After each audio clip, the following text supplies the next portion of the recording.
What is going on, everybody? Dave Loughran along with Matt Savoca. It's the Awesemo Fantasy Football Show. Happy to be here with you on another wonderful Thursday. And because last week's show did so well, and because you guys actually wanted to hear what we had to say, we're talking strategy again, except today, doing things a little bit differently. Last week, we talked about what strategy plays best when you're drafting. Today, we're going to get into the nitty gritty. I dive into the weeds a little bit and talk strategy from a perspective of drafting safe and risky players. And really, what the hell does safe player mean? Because I guarantee a lot of people watching this will think it means something entirely different and hate the term safe player. Matt, what's up, bro? Hey, how's it going? I don't know about you, but here in New York City where I live, it was a crisp 66 degrees. Somebody upstairs must have known that football was being played today. Starting to feel it, starting to get going. Really excited to talk strategy with you today. 66 degrees in New York City right now? It's a little warmer now that the sun's out, but this morning I was walking the dog. Beautiful, yeah. Beautiful. Last night was great. Yeah, I took the dog for a walk around like 9 o'clock this morning, and it was fantastic. Really was. You got to get them out there before it gets too hot. You know what I mean? Oh, of course. And then, of course, the fall weather. Perfect for football. Can't wait. Sweatshirt and shorts weather in the Northeast is the best. You know, yes, like sir. Nighttime beach weather at the Jersey Shore. Can't beat it, but we won't get it for long. And everyone complains about this heat. Yeah, well, I hate the winter. I don't even know why I live here, honestly. Like, why do I live in the Northeast? I hate the winter. I hate being cold. Call me whatever you will. Send me somewhere where it's always warm, Matt. I just can't stand it. You're in the Northeast. Maybe you like the winter, but these freezing temperatures. I had to bring the snowblower out 4 times in 3 weeks. And each time we got over a foot of snow this past winter. Who wants to do that? I have no idea, but I'm the same way. I'm in the Northeast, and every December when it gets dark at 5 p.m. and it's frigid outside, you can't go anywhere. I'm like, why do I do this? But here I am. Yeah. And people live in Alaska where the sun doesn't come out for 30 days. Sounds awful. I mean, granted, they probably need some fantasy football in their life. Yeah, they absolutely do. And congrats to that girl that just won the swimming gold in Alaska. Did you see that? Oh, that was incredible. The shot reaction of them. Yeah, just amazing. From her school. Yeah. Yeah. A bunch of weirdos, but I mean, that was pretty awesome. I got to say, I watched it like 5 different times. It was really cool. You get emotional. It's really cool. Yeah. Yeah. Did you cry? I wept openly. Anyway, we're talking football, so we're happy to have all of you guys with us. Hit that thumbs up if you haven't done so yet, and of course subscribe to the channel. We're cruising our way up to 6K. Like I said, it's new. We just started Awesemo Fantasy Football a couple of months ago, so thank you so much for all of the support.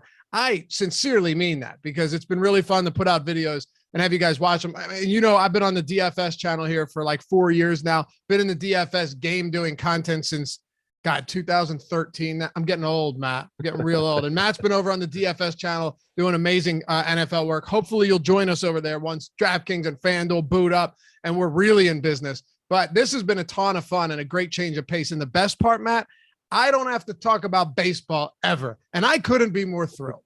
I'm glad to be your way out of the baseball season. Happy to help. Absolutely. I appreciate that. Yeah, I can't do it on my own. I probably could, but I would prefer not to. Anyway, I want to get into this and start with one very simple thing. When we talk about a safe player, because it's not a sexy topic, right? Like who's like, dude, I'm going into my draft and I'm going to nail every safe player in this league and take it down. Of course not. That's stupid. But when we're talking about safe players, we're not talking about high floor, low ceiling guys, right? No, not at all. When we talk about safety in fantasy football, we do not mean lack of upside. I think that's the biggest misnomer when we talk about safe players to begin with. Very rarely, I think we touched on this last week, very rarely does the difference between an 8-point game from one of your players versus a 4-point game become the difference in 1 week, let alone your overall season, especially when you're playing these tournaments that worry about total points. Safety has to do with being able to articulate a case for a player's ceiling, but also understanding that that player's floor, let's say their 25th percentile range of outcomes, would still be valuable based on where you're selecting that player.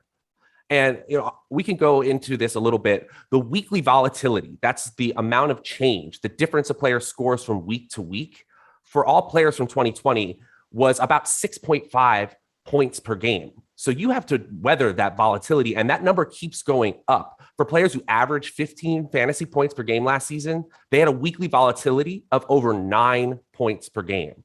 So while, yes, some of those swings are upswings, that helps your team. You want to be able to handle the downswings with other players who have not necessarily the same ceiling, that same higher range of outcomes, but they're balancing your team out in an overall roster construction sense. That's what we really mean here. Yeah, for sure. And when you talk about weekly volatility, or just range of outcomes, and you're talking about some of the early first round guys, wouldn't there still be a lot of volatility there, but not in a bad way, given that, Christian McCaffrey's floor is probably like 20, but his ceiling is 40? Yeah, I actually did a little bit of that research today, and you are partially correct. It starts to go up until about 15 to 18 points per game, and then it actually levels off. And I even spread it out by position. You don't see a huge difference when you delineate the positions out, but the 20-point scorers, this is half PPR I was doing. The 20-point scorers are right back around 6 points per game. So yes, they're staying up there, but you're still dealing with, for instance, a player who's averaging 20 points per game. That's fantastic for your team. 14 points from them is not at all out of the range of outcomes. And while that is considered safe, you're going to need players who have a ceiling around them. And that's what we're really getting into today. Okay. That makes complete sense to me. I want to go through some of these, Matt, and really set everybody up to be in a good spot. We've done on this channel a ton of I did a must draft running backs video after the first round, because the first round, this was before the Jonathan Taylor stuff and the Saquon Barkley, but still, sleepers, busts, breakouts, all of that stuff that you need, draft tips, whatever. We got it all. A lot of shorter form videos that you can check out, but this is a little bit longer form to really dig into this. And it's important to have bit of a dialogue here, but I want to hit on some of these players, Matt. So when you're talking about the early rounds, I think it's fair to say that most of them are pretty safe, barring injury, barring suspension, any of that nonsense, right? Like McCaffrey, if he's healthy, safe. Dalvin Cook, safe. Derrick Henry, safe. Alvin Kamara, safe. Even Ezekiel Elliott, maybe we differ there, but I still think Ezekiel Elliott is pretty safe. Maybe not. I don't know. Barkley, not so much. Jonathan Taylor at this point depends on where he falls to. So what are we classifying as somebody safe? Like Hopkins, Ridley, Devontae Adams. These guys are safe plays and also have league winning upside as well. So what falls into the category here if you would differentiate? Sure. Well, first of all, proven production over the course of multiple years is always something we're going to look back on. But we can also lean on ADP here, on average draft position, because that's a great gauge of your opponents in general's psychology about players. And of course, safer players tend to make their way up the draft board. So even when we're talking about early round safety, it's just a fact where certain players, wide receiver ones, multiple year wide receiver ones, have a little bit more safety than some of these second year running backs who we project to have fantastic seasons, who may actually be league winners, but they're not as safe as certain other players. So you started to touch on it. We're going to get into it. And one other thing I want to mention is this is so draft position dependent. I want to give a really simple example. If Dalvin Cook, for some reason, were to fall to the 106, then obviously that's a kind of extreme example. Cook not only has the most upside of any player at the 106, he's the safest player. His median projection outpaces the other remaining players by a wide margin. So that's what we're really looking for, where the median projection outpaces a player, even though another might have slightly more upside and say their 75th or higher percentile range of outcomes. So when it comes to taking risk, I think you and I touched on this last week a little bit. We riffed on it for a few minutes, I think. And I think you used the term calculated risk, which makes sense. Late round risk always makes a ton of sense, because sometimes you can just throw darts and the guy might have a ceiling, but a low floor. And at that point, what does it really matter? There's no real draft capital being expended upon. But in the early rounds, what would you say to someone that's like, I don't care what you say, I'm still drafting Saquon Barkley 5, or, I still think Jonathan Taylor at 8 is perfectly fine? I think it's valid to say that I'm drafting from a roster construction standpoint first and foremost, I think you do get into trouble though, because fantasy football ultimately is a game about separating superstars from stars. So if you're wrong in those early rounds, the opportunity cost is massive because there are going to be other players in your league who are hitting on these league winning players who go around there. So I never go into a fantasy draft. Even if I know the draft spot heading in, I never go into a draft spot saying, I know exactly who I'm taking. I know exactly how I'm structuring this. And like you said, at a certain point, a sleeper is a sleeper because their median outcome is mediocrity. So I can take bigger risks. In the early rounds, I want to make sure I lock in my median projection to be very, very high so that I can take other risks later. I guess the thing too is if you look at the first round, generally speaking, and even the second round, like these guys, you could look at every single one of them and be like, yep, could be a league winner, right? Antonio Gibson, even like you throw him out there. Yep. If Antonio Gibson gets involved more in the passing game, as we've seen the case be in training camp right now, could be a legitimate league winner. Najee Harris, if that offensive line is even marginally better than last year, could be a league winner. Hopkins, Ridley, just seriously go down the entire list. DK Metcalf, it doesn't matter. All of these guys have league winning upside, but they're also high floor players, which is of course why you're drafting them in the first or second rounds. Let's say you get to a spot, say 6th in the draft. Okay. And the top 5 players are already off the board. McCaffrey, these are my top 5 rankings. McCaffrey, Cook is gone. And then you see Kamara go PPR. And then you see Derrick Henry and then Ezekiel Elliott. And you're looking to go running back here, just like hypothetically, but you really don't like Saquon Barkley. And now Jonathan Taylor's not there. Do you reach maybe on an Austin Eckler or a Nick Chubb? Or would you say, you know what, I'll just grab Kelsey or I'll grab a receiver and I'll adjust my strategy according to what's going on in this draft and where I've landed? I don't want to say you can't win doing it that way, because the bottom line is we get these projections a little bit wrong like that. In just moving up and taking a running back that you do like you mentioned, an Austin Eckler or a Nick Chubb, basically outside their average draft position. One thing I will say is taking a player in the early rounds, particularly the first 2 rounds, way ahead of ADP, it is a drastic change in what you expect from those players based on where you draft them. The difference between a 10th round player and say a 13th round player, that's very, very small comparatively, but even 5 or 6 picks can be a ton in terms of opportunity costs and basically expected median projection. So you better have nailed that projection for those players if you got that right and you feel like you can take a swing that goes against average draft position. In general, unless you know something that the public does not, I would stick closer to ADP. It just will help you in the long run, particularly if you're doing multiple drafts over the course of the year, because the public is pretty good at this. They're getting it generally right, and just take those players at value when you get a chance later. What if you're someone that says, and I'm going to throw a couple hypotheticals out there because I've heard these questions posed a lot. I've seen some crazy stuff. Someone commented on last week's show, and whoever you are, well, welcome. Thanks for watching. He's like, I got a strategy that works every time. Draft as many quarterbacks as you can. And then throughout the season, your league is going to come crawling to you for quarterbacks. Don't utilize that strategy. You can only start one quarterback each week in a standard roster, unless it's a super flex. But even in that case, I still wouldn't draft as many as I could. But second, you're losing out on so many good skill players when you're employing a strategy like that. And most of those people that need a quarterback, with the position being as deep as it is, can usually just go onto the waiver and be like, all right, I'll stream him this week. And next week he's got the Jets. That's cool. We'll stream him this week. So I wouldn't do that. But the question I was going to ask is, what do you say to the person that goes, yeah, Matt, I get that I want to stick close to ADP, but I just feel like the wide receiver position is so deep this year that maybe it wouldn't be the craziest idea to get one of these first round running backs that has immense upside. And then I'll at least have one of the top guys. It's called the hero running back strategy, right? Where you go with one to anchor your team, and then you'll kind of grab them throughout, but you only have one real elite option. What about someone that says something like that? Like, yeah, I might want to move up just because I really want a good running back early. Well, I think when we're talking about safety, and I want to answer this question in a minute, when we're talking about safety, we really mean that a player just has to do exactly what they did last year in order to hit based on their draft position.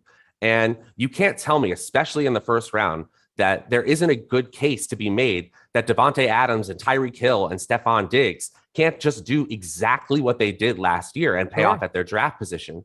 Whereas we've talked about some hypotheticals here that make a lot of sense in my mind in an optimistic point of view. Najee Harris getting all the workload in Pittsburgh, Antonio Gibson getting involved in the passing game, even David Montgomery being a candidate for 300 carries. These are projections. These are things that we can say will happen, and they make logical and rational sense, but it all has to do with them doing something that we haven't actually seen occur before. So what I would say is, when we're in a position where ADP tells us to take a player who simply has to do what they've already done, that is a great opportunity to be safe in your drafts. And once you do that a couple times, especially when you get to the mid or later rounds, you can start to take more risk, that no matter what position you're worried about. So I'm very iffy about making big swings in the first or second round. Even when I get to the fifth or sixth, I feel a little more confident in taking some big swings, but I'm sticking pretty close to ADP usually in the first 25 picks or so. Who in the first 25 picks, let's just say first 2 rounds, are you just not interested in right now? And let me preface this by saying not interested in at their ADP because they don't have that safety. If a guy falls far enough and he has that ceiling, I'm always willing to entertain the idea of drafting him. But right now at their current ADPs, and if you look over on Underdog Fantasy, there's nobody really here that stands out as just egregious. I mean, Barkley has fallen quite considerably over the past week or so, specifically since Joe Judge made those comments, right? Jonathan Taylor has fallen out of the first round. So it looks like Joe Mixon's at 18 now. Granted, Underdog has the sharpest ADP because you have a lot of sharp people drafting there. Sometimes it takes time to update because they've been doing paid leagues since like May.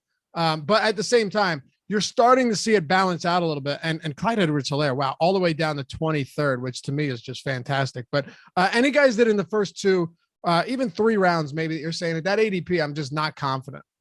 Yeah, I think the easy answer right now is Jonathan Taylor. And since we last talked, Dave, the Colts situation has changed immensely. Yep. I mean, I can't see how he really hits his ceiling projection. You got to say that in terms of thinking of Jonathan Taylor's range of outcomes, no matter how talented you think he is, and believe me, I think he is, this loss of Quentin Nelson, one of the best offensive linemen in football, and Carson Wentz being out an unknown amount of time.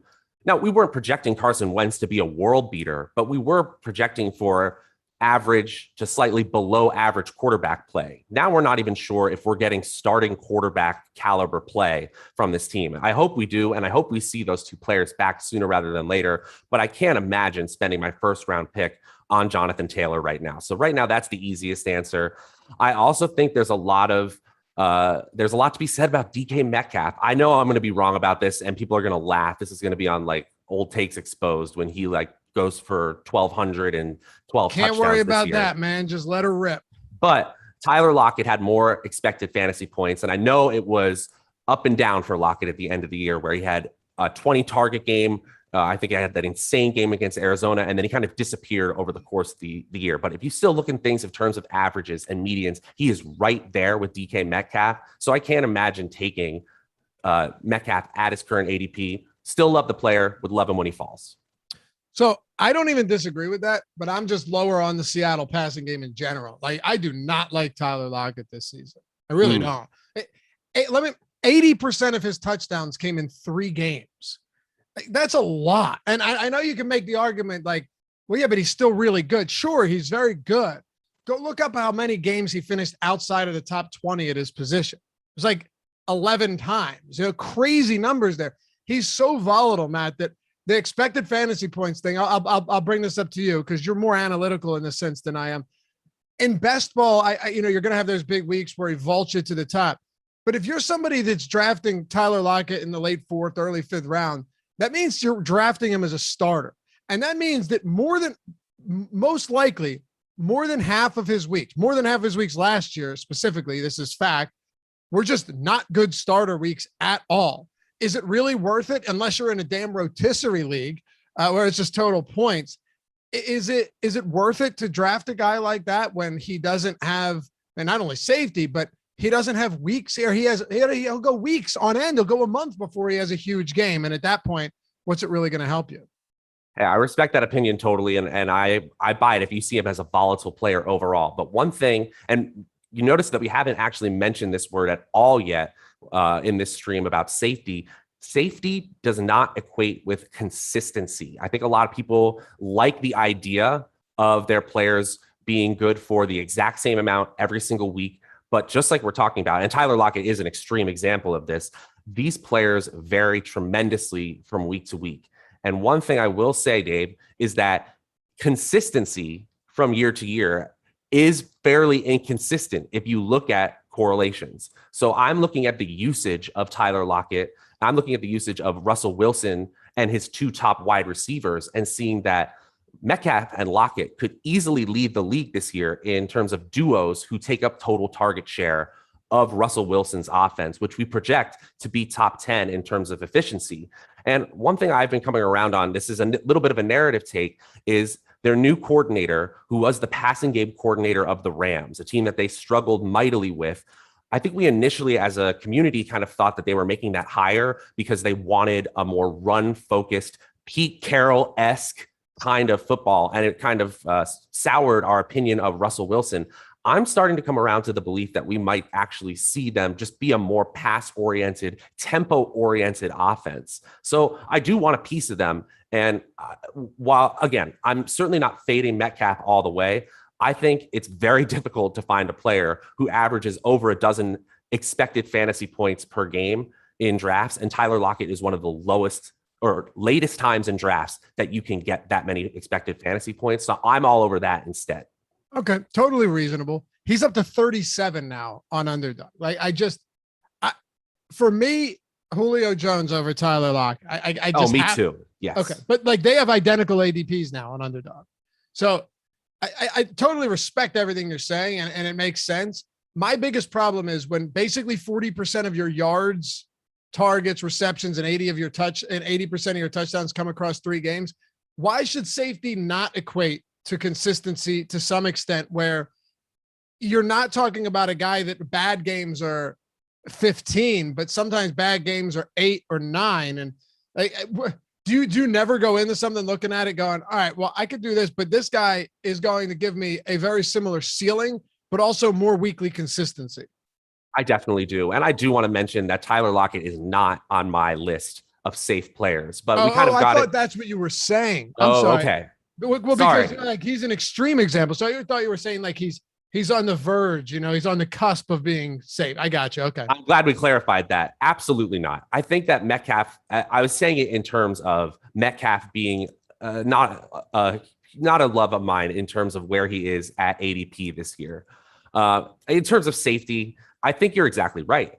Again, does it go against the definition that we just tried to clarify before? Does Lockett have to do just the exact same thing as he did last year? And if he does, he'll be wildly volatile. He'll be very helpful. He'll win you a few weeks, but you'll hating starting him half the season will not be fun. So I think there are way safer choices. Julio Jones is a perfect example, still averaging 100 yards per game, I believe, in the games that he started. Yeah. In the 7 games he played from start to finish, he played 9, but he got injured in 2. And he was dealing with an injury all year long. You're right. 100 yards per game. He was the wide receiver 2 in those 7 games. And I'm sorry, I don't mean to cut you off, but I'm passionate about this one because Julio Jones, nothing pisses me off. Well, it doesn't actually piss me. I don't get it. I don't leave my office after a show being like, I hate these people. Nothing irks me more. And by irk, I mean, I just can talk about it now and then I'm done with it. Then people being like, man, he's so injury prone. Just because you show up on the injury report because you're so good that you don't need to practice sometimes each week, like on a Wednesday, does not mean that you're injury prone. Go back and look at Julio Jones for people that believe it. And the same thing with like Brandon Cooks. Brandon Cooks has missed 2 regular season games in his career. So, of course, if he gets knocked in the head one more time, he's done. But I can assure you there are plenty of people out there that get knocked in the head real good one time and they're down for the year as well. It's not just Brandon Cooks. A bad concussion can send you out for a good period of time. But anyway, Matt, he's played, aside from last year, he played 9 games, started and finished 7. 15, 16, 16, 14, 16, 15. And in 2013, he only played 5, but he's been in the league a while. Then 16 and 13 in his rookie year. The guy's playing almost every game, every season outside of 1 year. And last year, there was nothing to prove that age erosion was a concern for 2021, you know? Oh, absolutely. And you got to think about the quality of the offense too. I think that the Tennessee offense has a chance to be absolutely elite. And we really hope that Ryan Tannehill can keep that efficiency that he's had since he was a starter in 2019, because this is for sure the best weaponry, really the best 1-2 punch you could say in the entire league right now. So I'm taking Julio Jones ahead of Tyler Lockett for sure. And he would definitely fall into the position of, is he just doing the same thing we've always seen him do? Absolutely. Yes, sometimes players after the age of 30 start to fall off.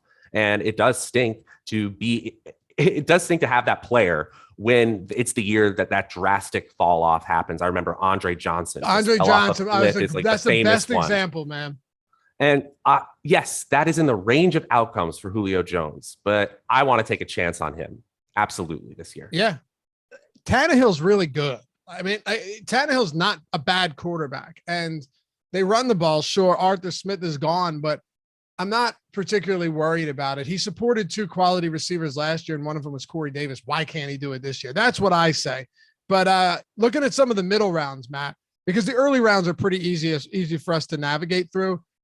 I'll give you a couple of mine, and then give me your opinion on them, and then hit me with a couple of your guys that you don't think are particularly safe. Now, the first 2, well, you guys have heard me talk about DeAndre Swift way too much. I don't think Swift is safe. Simple enough. And I don't think this team is going to be good enough anyway, even if he is the lead back, which I sure don't think he's going to get not the majority of carries, but I think there will be a split there with Jamal Williams and a bad offense with very little red zone efficiency. That's a guy that worries me. But I want to get your opinion on 2 guys here. That is Amari Cooper and CeeDee Lamb. CeeDee Lamb is going early 3rd now. Amari Cooper is going mid 3rd round. Okay. These 2 guys are coming into a season after last year where Dak Prescott was on pace to shatter the single season passing record. Midway through week 5, breaks his ankle, boom, goes down. It's Dalton, DiNucci, Garrett Gilbert, and things go to shit. But CeeDee Lamb in those 5 weeks was the wide receiver 11. The question I have for you is, are we assuming that Dak Prescott's passing volume is going to be as high as it was last year? And even if it is, or let's say it comes down a little bit, are CeeDee Lamb and Amari Cooper going too high? It pains me to say that it might be true. I believe that CeeDee Lamb he has that wide receiver 1 overall potential. Oh my God. I said in a video yesterday, it's not out yet, that my hot take is CeeDee Lamb finishes the top PPR producing sophomore receiver ahead of Justin Jefferson this year. So I don't disagree. He's elite. And elite. Did you remember that catch in the end zone last year? Yeah. He does things on a football field that other people can't do. And we've already seen it. And so I'm biased just like everybody else who watches football. And so I see the expected fantasy points and CeeDee Lamb's down to 10.5 compared to Amari Cooper's 12. And then I look at the Dallas drafting plan where they focused solely on that defense that was just decrepit last year, just couldn't stop anybody. And I think maybe they will be in slightly less shootouts, possibly, maybe just moving up to average. That would lower Dak's volume in terms of pass attempts each week. And this is a little narrative based, and I don't want to get anybody tied up in knots here, but I am a little worried about this shoulder thing. And it's getting weird, isn't it? He had to have cortisone shots in that shoulder in 2019. He has dealt with problems here, and I just don't like players in general dealing with training camp injuries. I think it is viable to just not take players who are hurt at all in fantasy drafts, period. And right now for me, Dak Prescott, despite him trying to rush back to practice, totally falls on that list. So right now, I got to separate the 2. I believe in Amari Cooper as one of the top probably 30 wide receivers in the league, and CeeDee Lamb probably being right there with him with the potential to be way higher than that. Yeah. But their average draft position is assuming a lot of things go right. That is what we have to say. Are you willing to adjust that thinking if Dak Prescott comes back and looks totally fine and the reports are that he's no worse for wear? I think the reports are going to be he's no worse for wear no matter what he feels like. So well, he's not on the field yet though, right? I think he tried to come back, but then they were like, no, we actually went too fast. There was something weird going on. Yeah. Yeah. There was a setback, they called it. Look, I don't want to leave best ball season. And sometimes we got to talk about best ball versus redraft here. I think you're crazy to leave best ball season without trying to get some Dak Prescott, Amari Cooper, CeeDee Lamb, or some pairing of the two in these tournaments. I think they have some of the highest upside of any team, any combination in the entire NFL.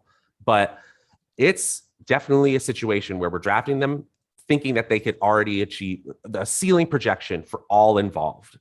And there are players around there that didn't necessarily have their ceiling projection happen. I think of Terry McLaurin here, who had more expected fantasy points, 12.5 last year, but he was getting thrown the ball from absolutely no one. And now he has Ryan Fitzpatrick coming in. He's being drafted more towards his floor than those players. It's just the way it is. Doesn't mean that people aren't right about the Dallas offense being better, but it's just riskier in general. Do you not have any concerns then about Amari Cooper? Because Cooper had, what was he getting? Bone spurs removed back in January, a process that should not take 7 months. And now we're in August and he's like, well, I'm not there yet, but I'm almost there. It is a little bit concerning to me that it's taken this long for him to get on the field, even if he is able to participate in some training camp. I think there's a lot of question marks with these guys, which is actually why I like CeeDee Lamb. Like if I'm drafting one of these guys at their ADP, it is going to be CeeDee Lamb, because I think CeeDee Lamb is going to be the wide receiver one in Dallas this year. And while Amari Cooper plays through injuries, he's banged up a lot. And there's even rumors that there's internal frustration surrounding these injuries for a guy that they're paying like an elite wide receiver one. It's a really, really conflicting but interesting situation in Dallas right now.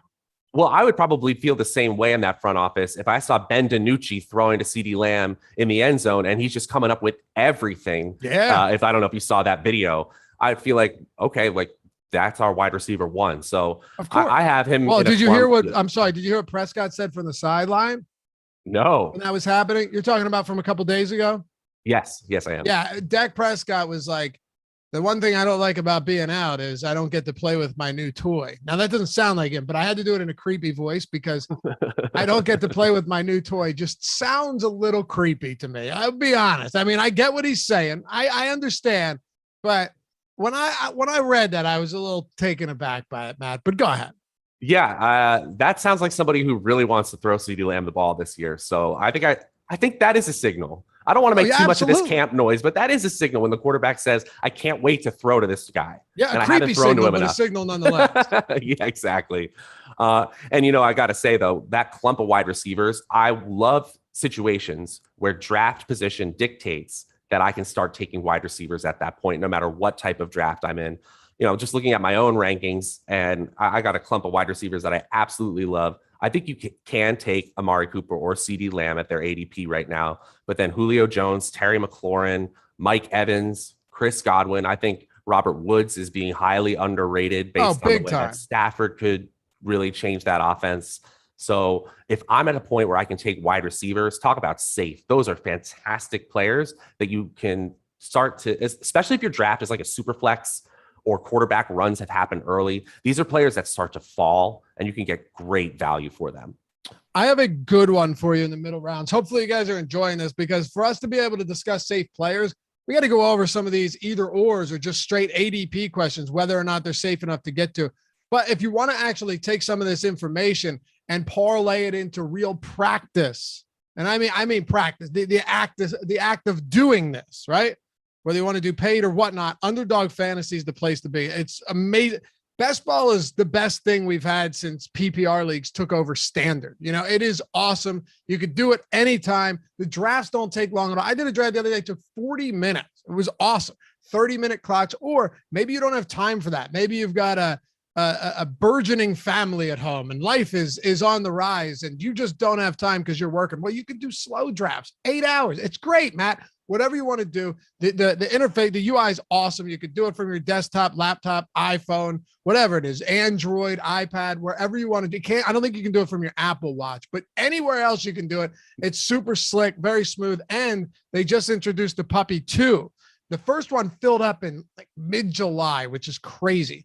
Except this one now, $5 to enter, but $100K up top. Or you can do Best Ball Mania. Over $1 million to first place, $3.5 million prize pool. It's the biggest in best ball history. And if you're a higher stakes player, they got big contests for that as well. Seriously, whatever you want to do, check it out. And we do a ton of best ball and underdog videos on the site. You want strategy, you want top picks, you want whatever it is, we got you. Use the promo code Awesemo though. When you do, if you sign up and deposit, you get $25. Boom, inject it into your account. Throw 5 in the puppy for $100K up top. Throw 1 in the millie, whatever it is, do it. Use the promo code Awesemo, AWESEMO when you sign up, and hit me up when you do. Let me see what your drafts look like over on Twitter at Laffy_D, LOUGHY_D, and follow Matt while you're there at Draftaholic, UnderdogFantasy.com. You know, I watched a lot of like podcasts of comedians lately, and it is remarkable that these guys do not lose their sponsors just right away. I told you about Tim Dillon. He's talking about having Gary Vaynerchuk's head on a pike and charging the White House. And Bill Burr, you ever listen to Bill Burr? I have listened to Bill Burr's reads. They're dude, thing of Sherry's beauty. Berries. Yeah. Where they call somewhere back here, I have a MeUndies hat because he gave some ad out for that. I was just rolling on the floor. The Sherry's Berries one is one of the greatest ad reads ever. And I think they called him the next day and they said, thanks, but we have to sever ties here. Oh, no. And granted, he's got enough money to where it doesn't matter, but is there anything better than people like, I'm not in the business of doing this because people don't, I'm sure sponsors don't want us to. And I'm also not a comedian, but it's amazing that these guys can just take a read and do whatever they want with it, and make it actual good entertainment. It's good stuff. Yeah, they're amazing, truly. And awesome, yo, I agree. I was telling these guys, Tim Dillon is an absolute national treasure. The guy is fantastic. Maybe one of the funniest people on earth right now. Check him out. I get nothing for that. I just think he's funny as hell. If you're offended easily, maybe not. I don't want to get any feelings hurt, but I don't think that's our audience. Anyway, Matt, middle rounds, a couple of other ones that I wanted to throw at you. These guys are right now 39, 40, and 41 in ADP over at Underdog Fantasy.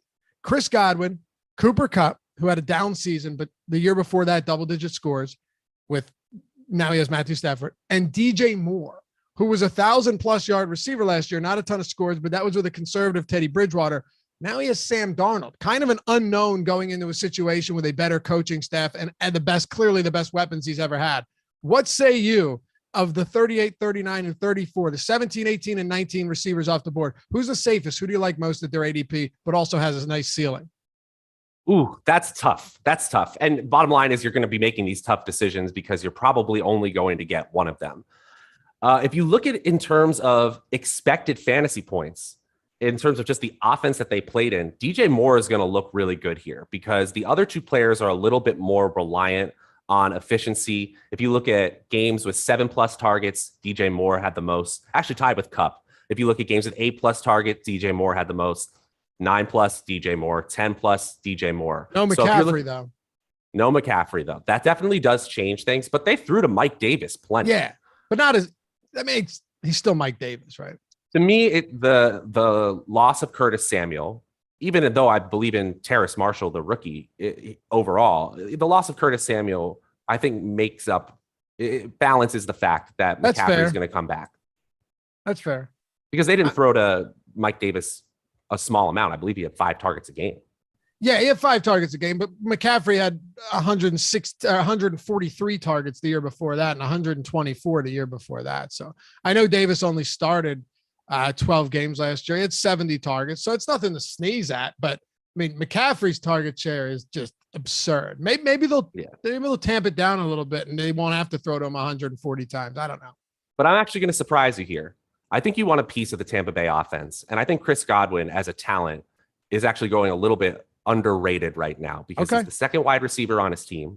And if you actually look at the amount of times that who finished in the flex top 12, so that's running backs, wide receivers, and tight ends, Godwin actually takes the case. Same with the top 24 and top 36. It just shows you that being in a high quality offense, yes, this is reliant on Tom Brady, once again, throwing a high amount of touchdowns, but being in a high quality offense really, really helps. And that's why we need to take Cooper Kupp's mediocre comparative to these players' season with a huge grain of salt. I, for one, am a big believer in Matthew Stafford transforming the offense of the Rams. I look at them as a team that can make a huge leap in terms of offensive production. So if you're looking for a team that becomes sort of the next Buccaneers, that next team that wasn't as good last year, but becomes a great offense this year, I think betting on the Rams is a great choice. So if you miss out on Woods, I think Kupp is a great consolation prize, if you will. I do too. I really like him. And I'll add to your Bucs thing. I want to get exposure in one way or another. I'm just not really high on Mike Evans this year. The problem for me is the touchdown. He is a good touchdown scorer, but he had games last year where he had 2 receptions for 2 yards and 2 touchdowns, and I think he had one where it was like 1 reception for 1 yard and a touchdown. It's cool that they want to use him on the goal line there. And understandably, he still got to that 1,000-yard mark, but it is a strange spot to me, especially with Antonio Brown going so much later. You look at weeks 9 through 17, they did have a bye week mixed in there as well. Mike Evans over that span was the wide receiver 11. Not bad. He played he played 8 games. Godwin played 8 games, was the wide receiver 17, and Antonio Brown was the wide receiver 22. So it just goes to show you that Brady, this offense can support. And by the way, I bet you that Rob Gronkowski was like a top 5 tight end in that at the same time. He was. No, okay, never mind. He came on in the Super Bowl, but I don't think he had big weeks there during the fantasy season, if I remember correctly. Dude, I thought Gronk, from when he started to actually get targets. Hold on, I'll tell you right now. Could be totally wrong here.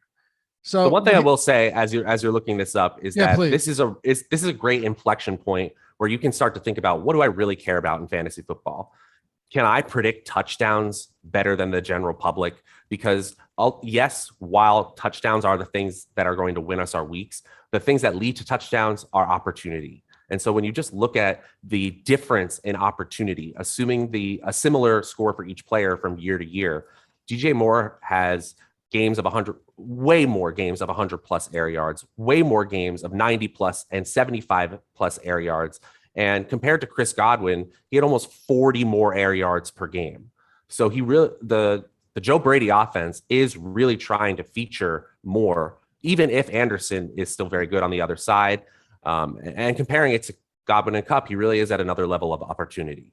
Maybe even on a worse offense, it still is valuable. Yeah, Evans had a 18% target share last year, 21.8% in the red zone, but relatively high passing volume team. Fine. Rob Gronkowski was the tight end 4 from weeks 5 through 17. The tight end 4. Yeah. Is that shocking or what? Wow. Yeah, it was Kelsey and Waller just far ahead of everyone else. Then it fell off a cliff to guys like Logan Thomas, Gronkowski, and Hawkinson, but he was 4 from week 5 through 17. I know it's crazy. It doesn't seem like it, but he was in PPR leagues, which is mind numbing, but there he is.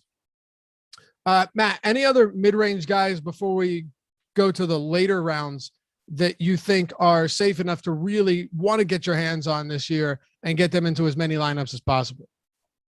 I am going to surprise people here because I think I'm in most drafts, I'm trying to pivot to the wide receiver here, which is why we spent so much time on these early to mid-round wide receivers, because you really are making a lot of those choices this year. But don't forget about Myles Gaskin.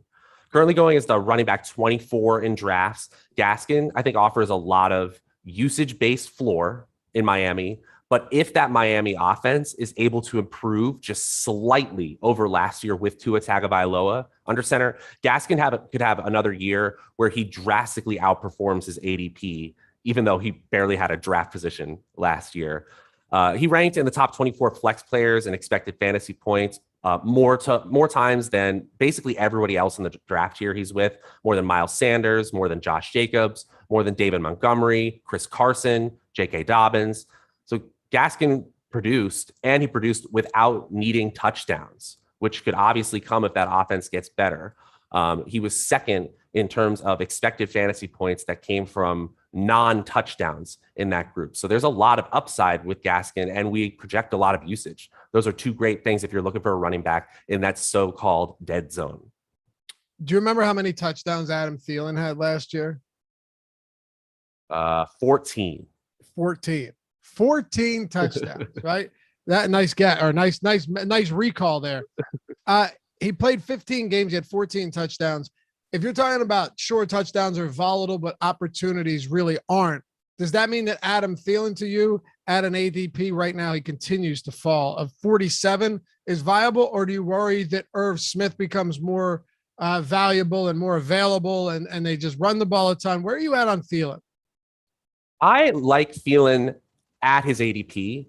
And I especially like it now that he's sort of falling into that wide receiver 20 through 24 range in most drafts, because I think that's a perfect place to take that player when you regress the touchdown totals in your projections. And the fantasy community is getting much, much better about sniffing these things out than they used to be. I mean, you could take regression candidates like this and roll it all the way to the bank in previous years, but it's not quite like that. The one thing I will say about the Minnesota offense, and if you've heard me talk in our matchups podcasts, you've always heard me talk about consolidated offenses being something we want to bet on, because a large percentage of those fantasy points that the offense is scoring are going to just a small amount of players. And there's no team that features their top 3 weapons like Minnesota. Absolutely. So I think Irv Smith is a pretty talented player, but he's trying to break in to this big 3 of Dalvin Cook, Justin Jefferson, and Adam Thielen. And while the touchdown total may go down a little bit, if you look at the average targets per game and average air yards per game, Thielen is right there with Jefferson, like within 5 air yards per game and within a target per game of Jefferson's numbers. So I'm not against putting Jefferson ahead of Thielen in the rankings. Of course not. But at wide receiver 22 to 24, I think Thielen is a great bet. One of the most enjoyable conversations I had last year with you and probably a lot of other people on the Awesemo DFS channel was when people say you can't win with having a running back and a pass catcher from the same team without having their quarterback, or just having a running back, wide receiver, and that's it. When you have such a concentrated offense, as we saw with Minnesota last year, it happened more than one time where it was like Dalvin Cook or Jefferson or Dalvin Cook and Adam Thielen in winning lineups for a lot of money, like the Millie Maker and just the Wildcat, huge contests, the slant, where you had those 2 guys in the lineup.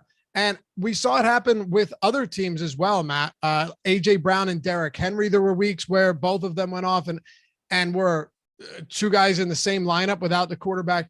When you have a concentrated offense like that, it just means that more opportunities will be there every single week. So I totally agree with you. We don't need to get into DFS, but I think you know where I'm going with that. I almost started a whole different tangent. We'll wait till week 1, but we got a lot to say. Okay. Yeah, fair enough. So I can't wait, dude. I cannot wait. Awesemo channel, the main channel. That's where the bread has been buttered thus far. But yeah, seriously, check that out. If you're a DFS player, you want to dabble, whether it's baseball, UFC, PGA, NASCAR, it doesn't matter. Check it out. But more so with football coming up right around the corner. Oh yeah, it's happening. We're going to be doing preseason shows as well, if you're looking to get into that. So anyway, Matt, we go to the late rounds, and some people may be asking, well, where are there safe players in the late rounds? That's what we're here for. And hey, hit that thumbs up if you haven't done so yet. Greatly appreciated if you do, and subscribe to the channel if you haven't and you like the content and you want to see more of it. That is also greatly appreciated. What are we doing with the late rounds here? Any guys that just stand out as, you know what, he's safe, but he's got a high ceiling too and probably shouldn't be going drafted this far down the board? Well, I know you Philly fans might not like it, but I think Zach Ertz fits this category. Oof, really? I know that there has been lots of talk and drama out of camp, and he's wearing his shorts backwards so that the Eagles logo is covered up, and he looks like Steve Buscemi in that skateboarding meme where he's like, "Hello, fellow youths," with his boy band hair. But he's being drafted at his absolute floor. I think he's at tight end 24 right now. And remember, his quarrel with the Eagles front office and his desire to be traded, what this whole drama is about, is because they're not treating him like a top tier, an elite tight end, which he believes he is. And I don't know if he is anymore, But Zach Ertz has been one of the most talented players at his position over the last 5 years. And the Eagles are in a tough position because Dallas Goedert is waiting for his turn in Philly, and it's really getting time to pay him. But the bottom line is Ertz had 6.5 targets per game, which is more than any tight end who's going tight end 20 or later, believe it or not. He also had 9 expected fantasy points per game. Here are the only tight ends who accomplished that last year. Logan Thomas, breakout season. Mark Andrews, TJ Hawkinson, George Kittle, Darren Waller, Travis Kelce. So that's a great cohort to be in terms of expected usage. Now, I know we can project and say this is the year they really turn things over, especially with Hurts under center for a full year. They're going to run Dallas Goedert in much more packages. And it's also concerning that the average fantasy points over expected per game of that group I just mentioned is about 1 fantasy point over expected per game. Ertz was down at -4 per game. So his efficiency just completely fell off. But in terms of usage, in terms of getting value late in drafts and getting a tight end that can actually get 5 to 7 targets per game, very rarely can you find that. And I think you got it in Zach Ertz. And if he gets traded, I think it could be even better. It's not like the team who gets him won't use him. I can appreciate that. I mean, Ertz since 2016, not including last year, was the tight end 7, 3, 2, and 4. The biggest question really is at 30 years old, which isn't like that old. Isn't Kelce 30, right? He's 32. Kelce's 32. Yeah. 31. But okay. Yeah, 31. And then Darren Waller, it's funny because this guy, a lot of people think he's super young, but he's not. He just had a ton of issues, came back in the league. He's 28, is absolute monster. But nevertheless, at 30 years old, do we look at last year as just this season being a colossal disaster on all fronts? And also Zach Ertz being injured for a long stretch of the season and say like, okay, maybe he's there. Or on the other hand, is there any merit to saying maybe he has fallen off that quickly? Because I don't know. It's almost like the latter feels more, the latter almost seems more ridiculous than the first one, than the former. Well, here's the best part, Dave. The price factors in the fact that most people think that the fall off is real. Right. So you don't have to take him at this ceiling level projection. You can just take him at value or even just tight end, at this point of the draft, take him tight end 20 instead of the tight end 24 that he goes. It's not like you're losing out on a lot doing that. I just think that the fact that none of his ceiling is baked into his ADP makes him a very safe option for players who wait. An honorable mention here is Eric Ebron too. I think he's going to be. Hold on a second. How much do you downgrade the Eagles' offensive weapons outside of Ertz, then specifically Goddard, Devonta Smith, Jalen Reagor? If you're looking at someone in Ertz who's been targeted 100 plus times in 5 straight seasons prior to that, if you're, I know he's safe at his ADP. You're not saying he's going to get 156 targets like he did in 2018. But if you actually expect him to handle a decent amount of the target share this year, are you bumping all of these guys down in your rankings? I'm bumping Jalen Reagor down for sure. Yeah. What about Goddard? Goddard can't run much 12 personnel when neither guy can block.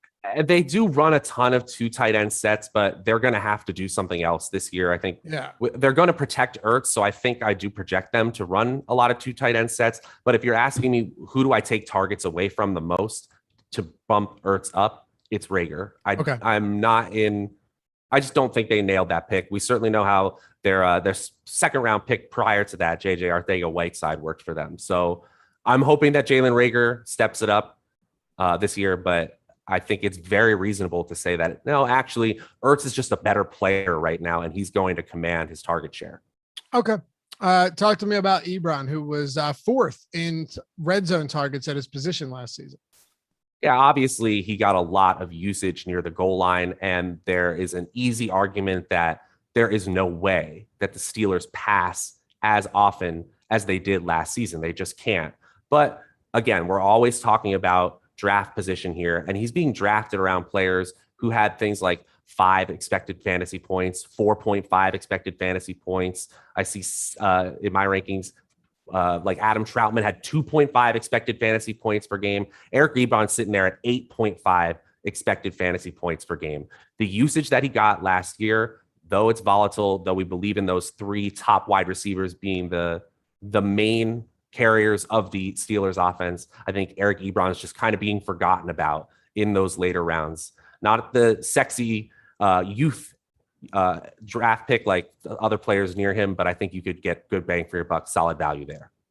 All right. I'm going to give you one too. And maybe we don't see eye to eye on this, which is understandable. But for me, I think James Conner at his ADP actually is safe. And I'll tell you why. And you guys have heard this before, but for anybody that hasn't, Chase Edmonds has 1 career goal line carry. Even when Kenyon Drake struggled a lot last year, when he was active, when Drake was active but struggling, Edmonds was still getting less than 5 attempts per game on the ground. I don't think you bring James Conner into Arizona unless you A, plan to use him on the goal line, and B, plan to implement some type of backfield split, particularly on the ground. They actually run the ball a lot to the running backs, 333 times per season in the Kingsbury-Murray era. And they will get them a lot of touchdowns, 34 scores for running backs over the last 2 years. So if you think Chase Edmonds, who I think is not a good pick at his 6th-round ADP, if you think he's not going to get or pay off his value, his ADP at the 6th round, and you think that he might not get a ton of work, well, then James Conner is absolutely the guy. His ADP has fallen, as a matter of fact, to 118 right now. So at 118, I feel very confident getting him in, what is that, late 10th, early 11th, or late 10th round. That to me is a very good value, someone that I think will have touchdown equity for sure. And you're not really risking much at all. I will say I was in the puppy in one of the drafts yesterday, and Chase Edmonds fell to the late 8th round. At that price, I was very upset that I didn't get him. I think totally that's fine with starting running back. And that's why we sound like a broken record with these strategy shows. This is so draft position dependent and so know your league specific. Yep. This is based on, I'm using a lot of half PPR stats for expected fantasy points, but if your league is different than that, you have to make adjustments. Just wanted to add that in. For sure. And that's why, generally speaking, no player is undraftable. Like if Chase Edmonds is at the 6th round, I don't want him in the 6th round at all. You know that. If he falls to the late 8th round, which seems crazy, I would do. I'm not saying it seems crazy because he should be going in the 6th. I'm saying I'm surprised that many people were as low on him as I was. But yeah, late 8th round, you're getting him like 20 plus picks later than his actual ADP. That to me makes it makes very good sense. And can I just add one thing to it too? Yeah, I've seen a lot of great research from all different areas around the fantasy industry about the so-called running back dead zone. Basically from rounds, say 4 to 8, people are very reluctant. After Mike Davis, I would say. Yeah. They're very reluctant to be wrong about that next tier of running backs with question marks. But here's something amazing that's happening, and I'm seeing in drafts, especially on Underdog right now. People just aren't drafting running backs during those rounds. So it's naturally pricing running backs out of the running back dead zone. And that's what happened with Edmonds here. He basically got pushed to the bottom instead of up to the top. Yeah, that's a good way to look at it. If they're pushed out of that because nobody wants to go there, and you could see that with, Javonte Williams now. There's a lot of them in that zone. They're just not great. Like Josh Jacobs was another one that if he falls so far, I'll take a shot. Let's close with this. And thanks to all of you guys for watching. We'll answer a question here in chat that I think is an interesting one. Do you really think it's a good idea to draft early tight ends like Kelsey? Well, I'll say this much. Kelsey and Darren Waller, I'll give you the simplest answer, and then Matt can wrap it up for us. Simplest answer I can think of. Travis Kelsey and Darren Waller are elite wide receivers at the weakest position in the league. As a matter of fact, last year, Darren Waller finished as the 7th best, had the 7th most PPR points of anyone at wide receiver or tight end. Or I'm sorry, tight end or wide receiver. He was the 7th best. Where was Travis Kelsey? 4th. So yes, I do think that's valuable getting them at the weakest position, but also you're not getting someone that's like PPR wise among all pass catchers. Oh, he's top 30. No, they were 4th and 7th last year. So yeah, I totally think it's worthwhile. Once you get into those middle rounds of tight ends though, I start to get a little sketchy. Yeah. And I think in wrapping things up and talking about safety in players, Travis Kelce certainly fits that definition of, do they just have to do what they did last year? And unfortunately for Kelce, he had one of the most historic tight end seasons we've ever had. So we may see some efficiency regression while he still remains the top tight end in the league.